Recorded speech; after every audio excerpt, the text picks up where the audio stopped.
Yes very good morning my dear students. कैसे हैं बेटा सभी आप? I hope you all are well at your home. Okay students, today we will start last part of the vector, theoretical part of the vector. Then after this part we will start numericals of the vector. Okay. तो बेटा मैं थोड़ा सा तुम्हारे मुश्किल से 1 minute तुम्हारा spare करवाता हूँ कि मुझे क्विक रीजन से कुछ हेल्प मिलने वाली है।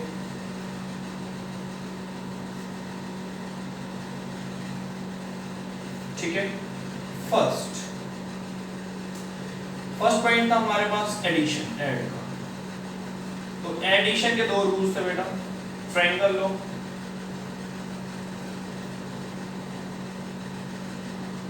B parallelogram.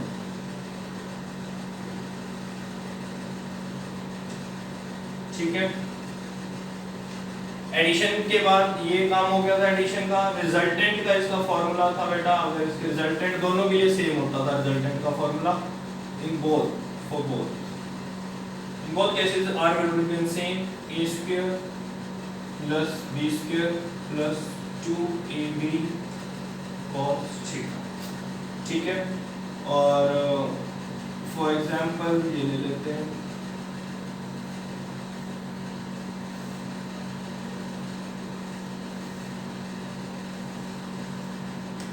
तो ये a होता था, ये रिजल्ट।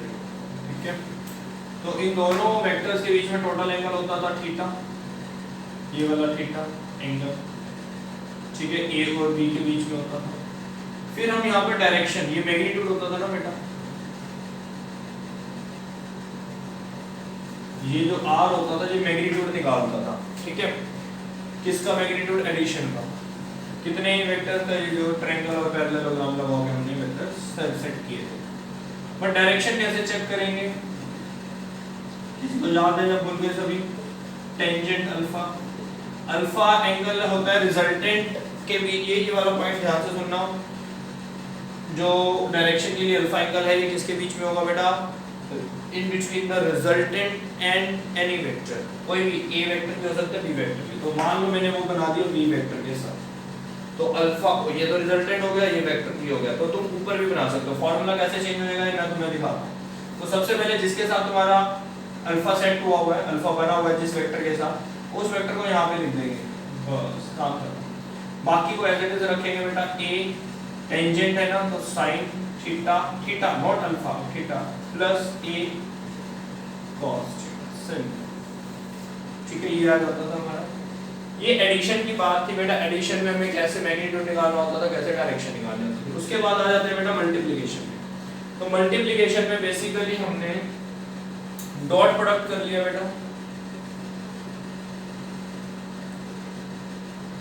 जो डॉट प्रोडक्ट था दो वेक्टर्स के बीच में, a dot b vector, formula कैसे ओपन होता था? इसका मैग्नीट्यूड cos थीटा, इन दोनों वेक्टर के बीच का एंगल, ये इसका फॉर्मूला होता था। ठीक है, तो और बेसिकली अगर मैं i कैप की बात करता था,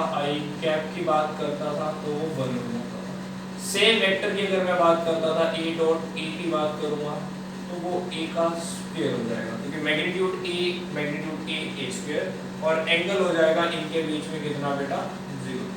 ठीक है, सिमिलरली अगर मैं i cap dot j cap की बात करूंगा तो वो 0 हो जाएगा। क्यों?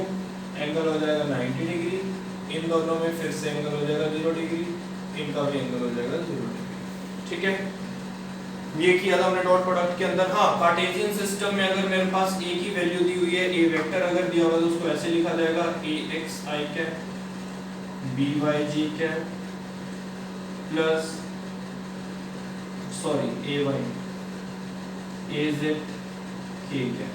अच्छा, डॉट प्रोडक्ट में बेटा जो आंसर्स आते हैं वो स्केलर आते हैं, ध्यान रखना।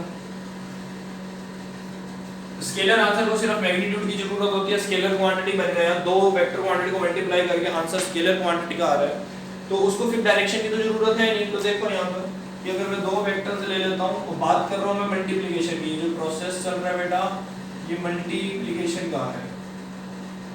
मल्टीप्लिकेशन वो एडिशन था, तो बी एक्स आई कैप, बी वाई जे कैप, बी जेड। फटाफट से बेटा एक रिवीजन दे रहा हूँ मैं तुम्हें। तो इनका जब मैं डॉट लूंगा बेटा ए डॉट बी, तो देखना डायरेक्शन गायब हो जाएगी, डायरेक्शन बचेगी नहीं इनके पास, देखना। क्योंकि डायरेक्शन के लिए तुम्हें कोई ना कोई वेक्टर चाहिए होता है, वेक्टर तो बचेगा ही नहीं। आई जे के साथ मल्टीप्लाई नहीं हो सकता, आई के साथ मल्टीप्लाई नहीं हो सकता क्योंकि जीरो हो जाता है। आई के साथ मल्टीप्लाई होगा और आई के साथ मल्टीप्लाई होकर 1 हो जाएगा। कहां से डायरेक्शन दे दोगे? तो ये आ जाएगा बेटा ए एक्स बी एक्स, डायरेक्शन है ही नहीं इसके पास क्योंकि आई डॉट आई मल्टीप्लाई, देखो इसको इससे मल्टीप्लाई कर दो, इसको इससे, इंटरचेंज कर करके मल्टीप्लाई नहीं होगा। इंटरचेंज करोगे तो 90 डिग्री के कारण वो जीरो कर देगा इस फॉर्मूले के अकॉर्डिंग। ठीक है, तो तुमने a को b से मल्टीप्लाई कर दिया, फिर a को b से, फिर a को b से, तो यहाँ पर a y b y multiply हो गया और यहाँ पर a z b z multiply. कहीं कोई डायरेक्शन नहीं है, प्योरली मैग्नीट्यूड बचा हमारे पास विदाउट डायरेक्शन। ठीक है, तो आई होप कि तुम्हें ये यहाँ तक क्लियर है पार्ट। इसके बाद मैंने टाइप्स ऑफ वेक्टर बताया था बेटा तुम्हें, polar vector and then axial vector.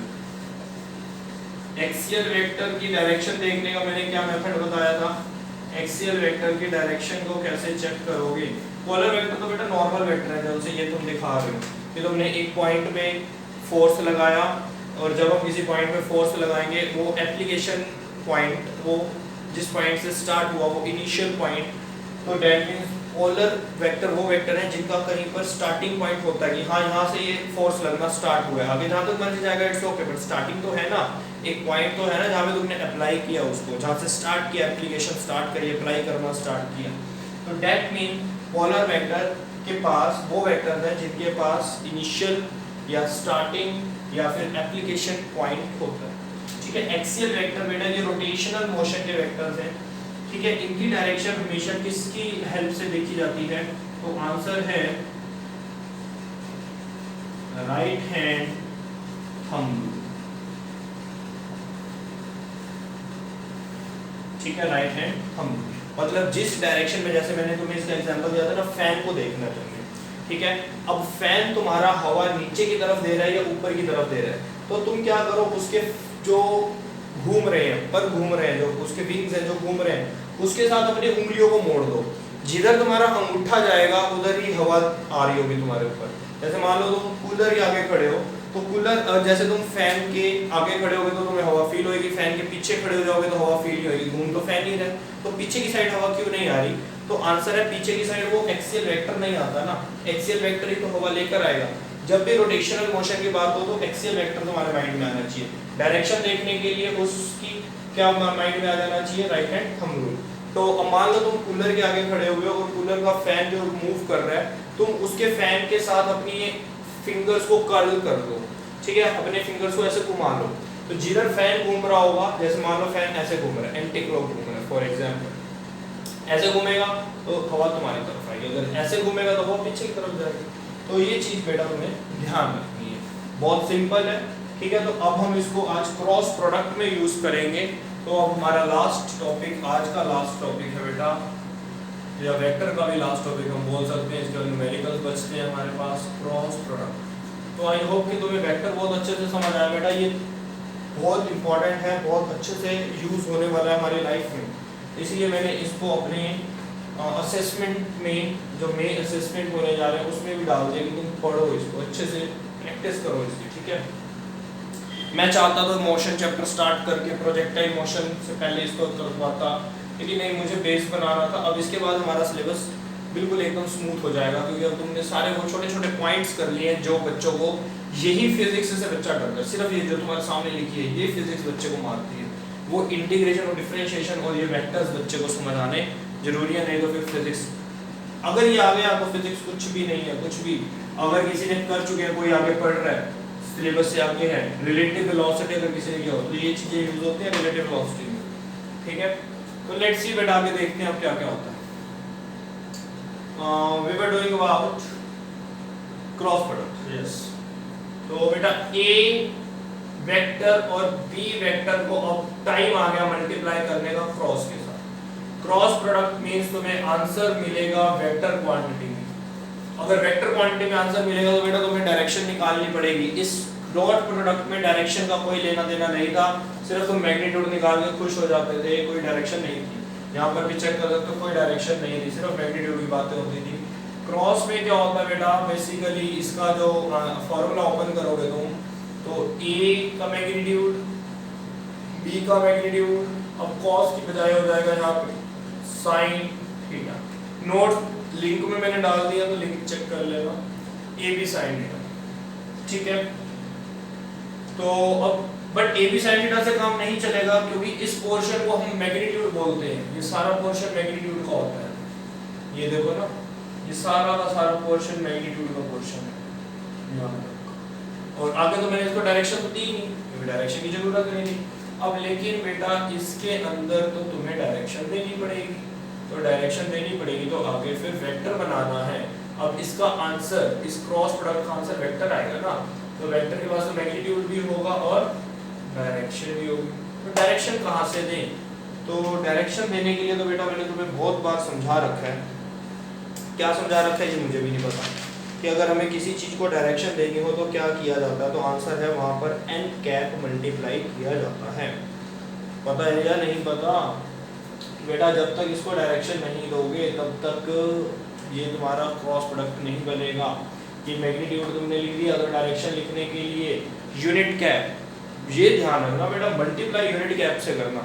Unit cap से अगर मल्टीप्लाई नहीं करोगे तो ये वाला मैग्नीट्यूड बदल जाएगा, ठीक है। ये मैग्नीट्यूड चेंज नहीं होना चाहिए, तो इसको मल्टीप्लाई यूनिट कैप से ही कर सकते हो। तो जो भी तुम्हारा n होगा, i हो, j हो, k हो, या जो भी गिवन हो वही, लेकिन ऊपर डोंट फॉरगेट कैप, ठीक है। ये n cap is not direction. तो this is the complete formula for the cross product. देखो मैग्नीट्यूड एंड डायरेक्शन, इसमें नहीं है कुछ ऐसा, ठीक है। क्यों? क्योंकि इसका आंसर ही वेक्टर आता है, ठीक है। a b sin theta n cap, n cap में तुम i लगाओ, j लगाओ, k लगाओ, जो भी तुम्हें लगाना वो लगेगा।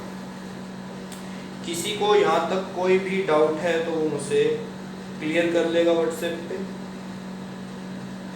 तो इसकी कुछ प्रॉपर्टीज होती हैं, जैसे बेटा हमने डॉट प्रोडक्ट की कुछ प्रॉपर्टीज रीड करी थी, इसकी भी सिमिलरली कुछ प्रॉपर्टीज हैं, तो लिख लो। तो इसकी प्रॉपर्टीज को लिख लो एक बारी। लिखना क्या है, मैं नोट्स तो दे दूंगा, मैं जो समझा देता हूँ फटाफट से।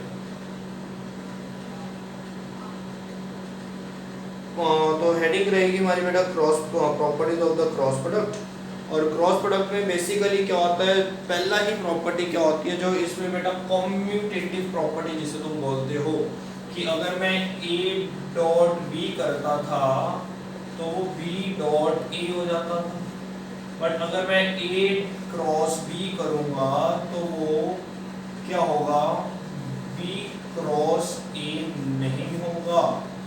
ये कॉम्यूटेटिव लॉ को फॉलो नहीं करता। तो बट एक और पॉइंट इसी के साथ साथ याद रखना, ये एंटी कॉम्यूटेटिव होता है, मतलब कि a क्रॉस b को तुम क्या लिख सकते हो, नेगेटिव का साइन लगा के यहाँ पर लिख सकते हो b क्रॉस a। ये साइन बदल देता है, उसकी डायरेक्शन को बदल देगा। अगर तुम उसको चेंज करोगे, मतलब तुम ये कॉम्यूटेटिव लॉ लगाने की कोशिश करोगे, तो डॉट में तो एज इट इज लग जाएगा, बट जब क्रॉस की बात आती है तो क्रॉस में सिंपली नहीं लगता, वो मना कर देगा। लेकिन वो कहेगा अगर साइन आगे तुम चेंज करके लगाते हो तो मैं एक्सेप्ट करता हूँ इस लॉ को, तो इसलिए इसको एंटी कॉम्यूटेटिव लॉ बोलते हैं, ठीक है। नोट्स में लिखा हुआ है। नेक्स्ट प्रॉपर्टी है हाँ डिस्ट्रीब्यूटिव लॉ। तो क्या ये डिस्ट्रीब्यूटिव लॉ फॉलो करता है, तो आंसर है yes, distributive law as it is follow करेगा। कैसे फॉलो करेगा डिस्ट्रीब्यूटिव लॉ को, अगर ये a वेक्टर है और अंदर तुम्हारे पास मान लो दो वेक्टर हो हैं, b vector plus c vector, ठीक है। तो इसको मल्टीप्लाई करते हैं क्रॉस, डॉट नहीं लगा रहा मैं, क्रॉस लगा रहा हूँ, ठीक है। बेसिकली मैथमेटिक्स में ये क्रॉस और डॉट सेम होते हैं, वेक्टर्स में बहुत चेंज हो जाता है। तो a cross b plus a cross c, तो दैट मींस इसने डिस्ट्रीब्यूटिव लॉ को तो फॉलो किया, कॉम्यूटेटिव लॉ को फॉलो नहीं किया, एंटी कॉम्यूटेटिव लॉ फॉलो किया, इसने ऑपोजिट कर दिया थोड़ा सा, ठीक है। अब ये तो हमें पता लगा, बेसिकली इतना काम हमने कर लिया। अब बात करते हैं बेटा इस वाले पोर्शन की, जैसे इसमें i कैप क्या हो जाएंगे, ठीक है। क्योंकि इसके अंदर अगर मैं थीटा 0 करूंगा तो थीटा 0 साइन 0 0 हो जाता है, तो दैट मींस जब सेम वेक्टर मल्टीप्लाई होगा क्रॉस प्रोडक्ट में a cross a 0, b cross b, same vector को जब मल्टीप्लाई करोगे इटसेल्फ, अगर वो मल्टीप्लिकेशन करता है अपनी, तो वहां पर वो आंसर 0 कर लेगा अपना, बिकॉज 0 डिग्री अगर क्रॉस में दोगे तो साइन 0 0 कर देगा। कॉस में 90 डिग्री चल जाता है, क्रॉस के अंदर साइन थीटा के कारण वो सेम डिग्री नहीं चलती। यहाँ 90 डिग्री बहुत अच्छा है, अगर तुम 90 डिग्री पे कोई एंगल दोगे तो डेफिनेटली ये तुम्हें एंगल देने वाला है। बट 90 डिग्री पे एंगल कैसे देंगे, पॉइंट ये है। अगर पॉइंट ये है तो इसको समझते हैं, उसके लिए मैं ये सारा कुछ रफ कर देता हूँ। बस ये बेटा हमारा ये चैप्टर है इसका एंड होने वाला है। 2 पॉइंट और रह गए हैं तुम्हें समझाने।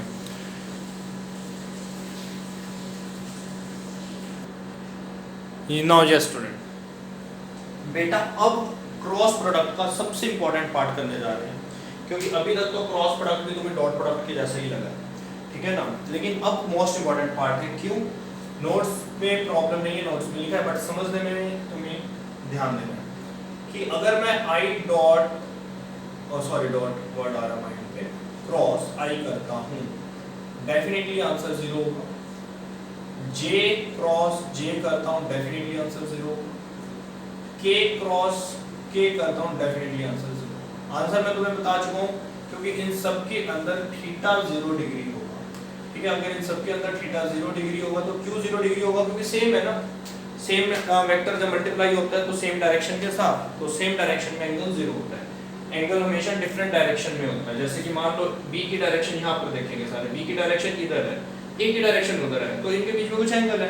अगर मैं ए को भी बी की डायरेक्शन में ले आऊं तो एंगल खत्म, 0 उसी के ऊपर आ गया ना। तो इसीलिए तो दैट मींस जब सेम डायरेक्शन हो जाती है तो दैट मींस वो एक दूसरे के सेम डायरेक्शन में हो जाते हैं, एक दूसरे के ऊपर हो जाते हैं।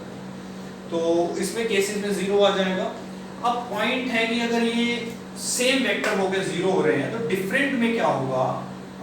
व्हेन, ये इंपॉर्टेंट है बेटा वेरी मच, व्हेन थीटा होगा 90 डिग्री, तब कैसे करेंगे? 90 क्यों होगा? क्योंकि कार्टेशियन सिस्टम है भाई। कार्टेशियन सिस्टम के अंदर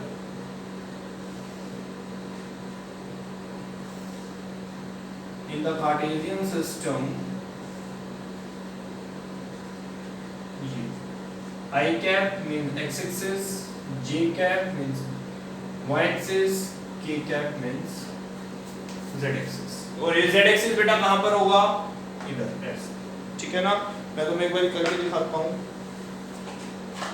ये ऐसे होते हैं बेटा एक्सेस, लाइक दिस, ये होते हैं बेटा एक्सेस, देख पा रहे हो?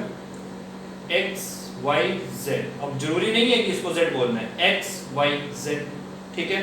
तो इसको भी बोल सकते हैं like this, x y z, कुछ भी करो, जैसे मर्जी बोलो। But 90 degree 90 degree 90 90। अब देखो इसमें तुम्हें ऐसे नजर आ रहा है कि ये तो सर ने ऐसे बना दिया, क्योंकि बेटा वो बोर्ड है ना, उसमें मैं ऐसे तो ड्रॉ कर नहीं सकता।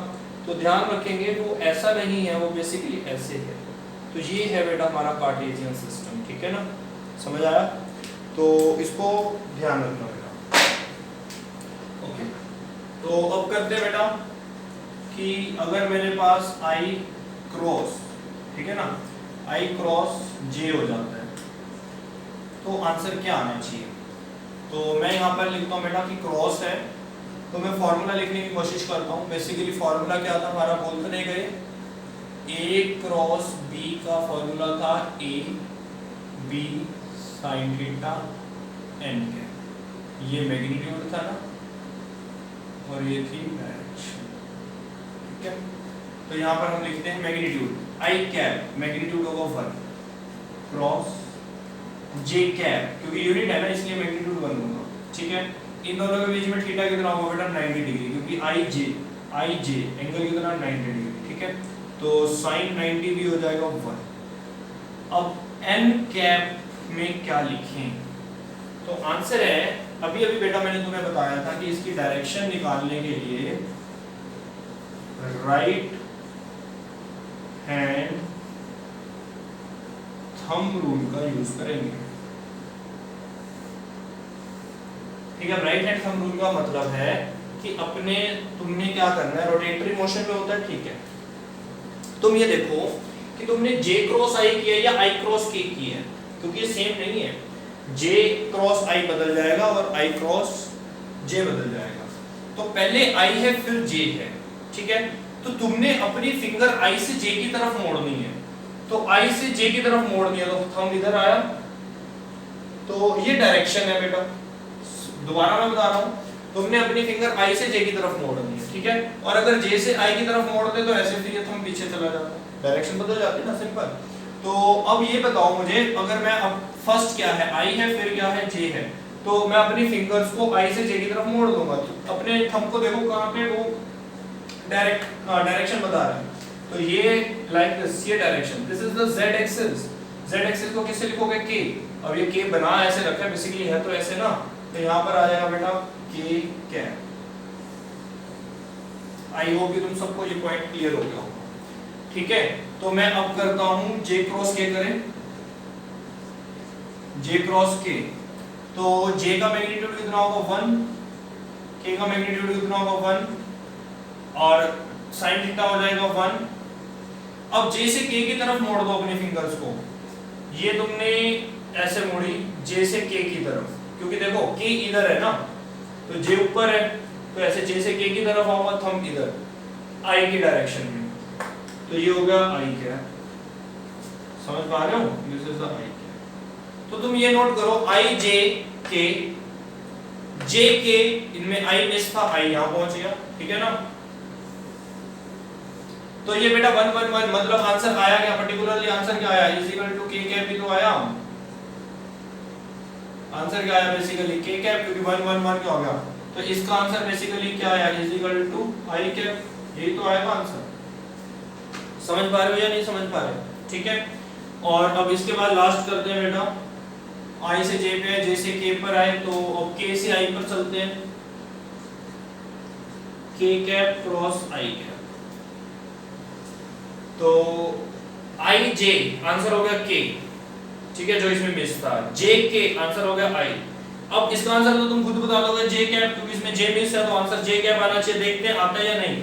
k का मैग्नीट्यूड बेटा 1, i का मैग्नीट्यूड 1, साइन हो गया 1, डायरेक्शन n कैप देखते हैं, k से i की तरफ अपने हाथों को मोड़ना है, k था बाहर, ठीक है, अब ये था ना k तुम्हारा, अब यहाँ से तुम्हें अपना i की साइड मोड़ना है, तो कैसे मोड़ोगे, इस चीज को ध्यान से देखना। अब k से i की तरफ जाते टाइम, अब टारगेट तुम्हें पता है कि j की तरफ जाना है, लेकिन k से i पे अपने हाथ को सेट करना इज इंपॉर्टेंट। तो पहला वर्ड क्या है k, तो तुम्हारी हथेली ऐसे रहेगी, ठीक है, तुम्हें मुड़ना किसकी तरफ है, i की तरफ, घुमा दो i की तरफ, हाथ के ऊपर g, ये आ गया g, ठीक है। तो ये ध्यान, हाँ ऐसे तो भी तुम ध्यान रख सकते हो ना, इज इक्वल टू आंसर क्या आ गया बेटा, ठीक है। कैसे ध्यान रख सकते हो मैं बताता हूँ, कि अपनी हथेली को उधर रखो जहां पर पहला वेक्टर मिल रहा है, जैसे i की तरफ अपनी हथेली रखो और फिर फिंगर्स को j की तरफ मोड़ दो, ठीक है, j की तरफ अपनी हथेली रखो, फिंगर्स को k की तरफ मोड़ दो, j की तरफ हथेली रखी, फिंगर्स को k की तरफ मोड़ दो, ठीक है, k की तरफ अपनी हथेली रखो, फिंगर्स को i की तरफ मोड़ दो, k इधर होगा ना लाइक दिस, ये ऐसे मैंने अपनी हथेली रखी है, एक तो राइट हैंड है ना, मुश्किल हो जाता है, ये ऐसे मैंने अपनी हथेली रखी, ठीक है, और फिंगर्स को किसकी तरफ मोड़ दिया बेटा, i की तरफ मोड़ दिया, थंब ऊपर जा रहा है j की तरफ, जिस तरफ थंब जा रहा है बस वही हमारी डायरेक्शन होती है। तो कौन सा रूल हमने फॉलो अप किया बेटा इसमें, और यही एक बेसिक रूल होता है, ठीक है, यही रूल हमने 10th में पढ़ा था ना डीसी मोटर के लिए, तो जहाँ पे भी रोटेशनल क्वेश्चन आ जाते हैं तो ये रूल तो लगता ही लगता है, और उसके बाद ये रूल किसमें लगता है, क्रॉस प्रोडक्ट में लगता है।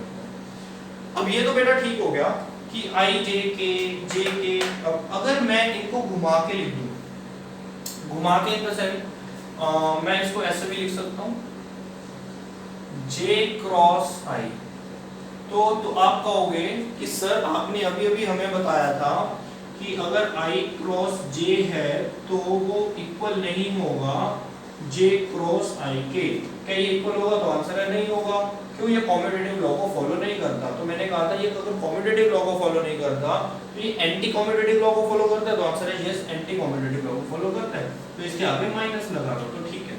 अब हम क्या करते हैं, मैंने यहाँ पर i j को घुमा दिया, j i बना दिया, तो k के आगे क्या आ जाएगा, माइनस k कैप। तो एक बार चेक भी करेंगे बेटा, अभी 1 मिनट तक चेक करते हैं, तो j cross k cap answer हो जाएगा माइनस i कैप,